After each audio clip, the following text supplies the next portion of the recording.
First, I'd like to welcome to the stream David Ellis. David, welcome. How's it going? Oh, it's going great. Great to be back. I know you're no stranger to live streams, but before we jump into the Academy, just quickly, who are you? Kind of what do you do here at the studio? What's your role? Yeah, so I'm a senior multiplayer designer.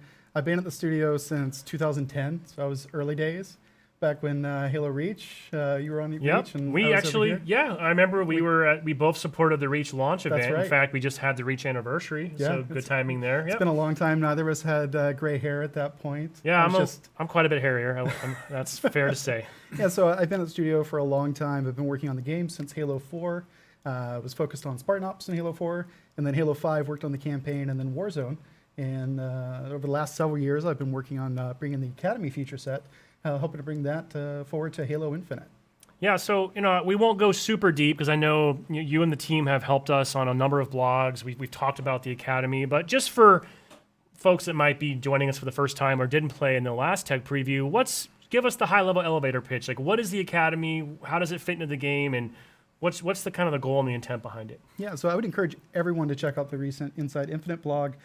Tom does a great job distilling sort of our key pillars and digging into the why of the Academy. I'm just going to give like the one sentence pitch thing that I've been saying for years. It's like we want to give players a safe space to learn how to Halo. And that's really what it's all about. We are a franchise that's been around almost 20 years. Over that amount of time, there's a lot of institutional knowledge of people just assuming you know how X, Y, and Z works. You hold a charge on a plasma pistol, it's going to strip someone's shields.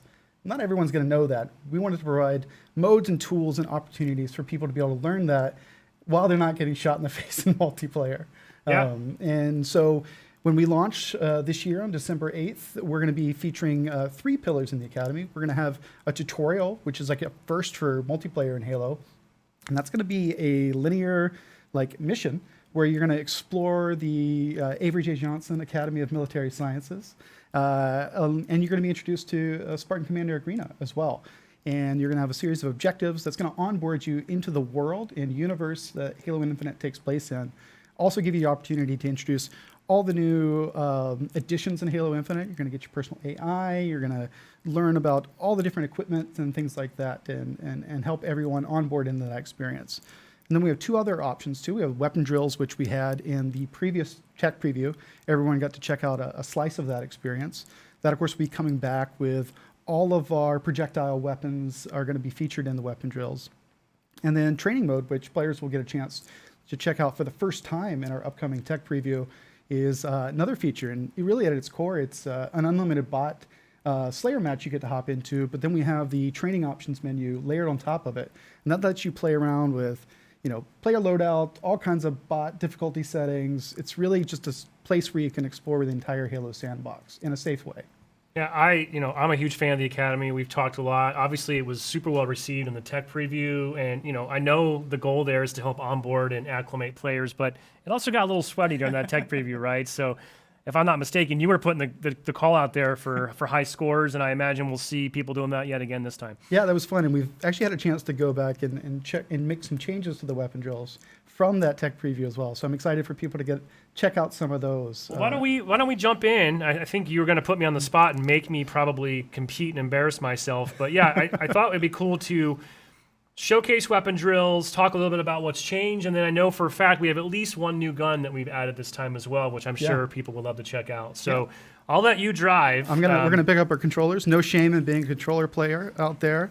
We're going to select weapon drills. I think let's start with the shock rifle, which is a new weapon. Okay. And it's towards the top, if I recall. Yeah, it's right underneath the commando rifle. Yep. So we're going to play simultaneous is what we're thinking. Let's do shock rifle 2. Shock rifle 2. I'm just going to point out we practiced this yesterday. I already have 3 stars. I played one time. I don't know if I call that practice. I did play one time. We're talking about practice. Come on. You told me you were in here this morning like 6 hours early grinding on this. So I thought it'd be fun just to us both play simultaneously. So shock rifle, let's go ahead and start it up. And man, we got right on the same. Perfect. Yeah, we're in sync. We also put out the shock rifle high-res render as part of the Inside Infinite blog this week. It looks fantastic. By the way, shout out to our loading screens, a new addition. A lot of engineers and graphics folks have been working to bring those to life, so that's nice to see. So here we are. We are inside the weapon drill. Yeah, so the shock rifle is kind of I would call it more of a medium to long range. I went ahead and started. I'm sorry. Okay, no, I'm going too then. All right, here we go. So one of the cool things with it is if you get enemies close enough together, you can actually arc the damage and it'll damage multiple people. Yeah, I'm not doing good. Don't watch my POV. So what I'm going to do here is just set up this arc. Look at this. So, also, by the way, this ducking behavior is new, right? They did not duck like this in the tech preview. So did they? this is the ducking that's sort of like pre-programmed, and we also have some dynamic they can crouch when Oh you're my trying gosh. to shoot them, which should make the sniper weapon there we drills quite go. a bit more I challenging. got a little bit of an arc reaction Spoiler there. alert, I won. Yeah, I can see that. Although I didn't get 3 stars, I should point that out as well, that we have retuned all the star score values in this, so it should be more aligned with, as you sort of master your skill level, you should be able to move up the chain there. So a little too easy last time. Is that what you're It was a saying? little too easy from what the data we saw and what we saw, but kind of behind the scenes. Gotcha. So, I do like, by the way, and the arcing effect of that shock rifle is pretty cool. It's enough to kind of weaken nearby opponents and could make the big difference right there. one right? bit of advice I would give you: if you're in multiplayer and you see a group of Spartans, one person has the overshield, shoot them first, because you're going to have more opportunities to arc that damage into the group of Spartans, because if you kill someone, you can't then arc off their dead body. So I Interesting. always go after like the strongest enemy. Didn't you tell me that it'll also arc off the flagpole as well, like in a CTF game? Yeah, so gameplay objects, it can arc off vehicles, so you can use all that stuff. And it's, if you, especially in BTB, I don't want to spoil anything from Fernando's segment, but if you can get a really good shock rifle shot, you just see it exploding from across the map. You just see this lightning shooting. It looks like Emperor Palpatine's going nuts. You said if you get a good shock rifle shot, so I haven't ever experienced that yet, but I'll take your word for it. Well, speaking of bad shots, I thought we could go into the geez. S7 Okay. sniper as well. Sure, let's just go right to one of the hardest snipers in And the I history think of we Halo. should go for Sniper 3. Of course, why wouldn't we? Because that was the one that everyone was most excited to put up their high score. So let's 3, 2, 1. Okay. Let's go. And these are going to be harder targets, I assume, right? Yep. So you'll see they dynamically crouch now, which they did it before. So it's not, everything's just not on an even horizontal plane. So it's a little bit different. Are you ready? Oh, look, quick tip. Yep. Landing headshots consistently is often the difference between victory and defeat. Who would have thunk it? Okay, here we go. Eliminate the target. Eliminate the target. Oh, God. Body shot. Missed one. Oh, I've missed a lot here. I'm not... It's all about that right reload timing, Yep. too, huh? Yep. I'm going to reload after this one. I'm just going to try to get my... Yeah, this is not good. I hope no one's watching my POV. I should have... Oh, that was a fortunate spawn. I should have for come me. in earlier. Got 20 seconds left. Yeah, I've only got, like, 2 kills? Maybe 3? You know, you'd want to start with Sniper 1. Oh, they crouched. Let's see Yeah, if I can get a couple more. I have not graduated to 3, I'll say that. So one little bit of advice I would give is when they're going back and forth, if you're also strafing as well, you're going to move at the same speed.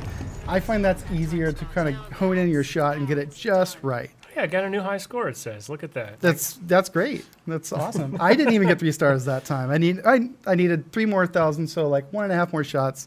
I missed quite a bit there, but Yeah, you know, one thing you and I talked about, and I think we mentioned this before in the blog as well, you know, going forward, seeing the kind of viral competitive nature that emerged on social last time, something you and the multiplayer team have talked about in terms of the future, like leaderboards would be a cool addition. Leaderboards are absolutely something. We wanted to get them in there for launch, but it didn't quite happen. Definitely, if it's something you're excited about, you want leaderboards and weapon drills, put the call out there in the forums and stuff. Make sure you let us know, because that helps us align as we're planning future content as we kind of launch this Halo Infinite service. We're partnering with the community, partnering with the players, so that we want to be reactive as much as we can. So if it's something you really, really want, call for it, and we're going to see if we can make it happen. I think it's safe to say we can just assume leaderboards are wanted, so we'll add that to the list. So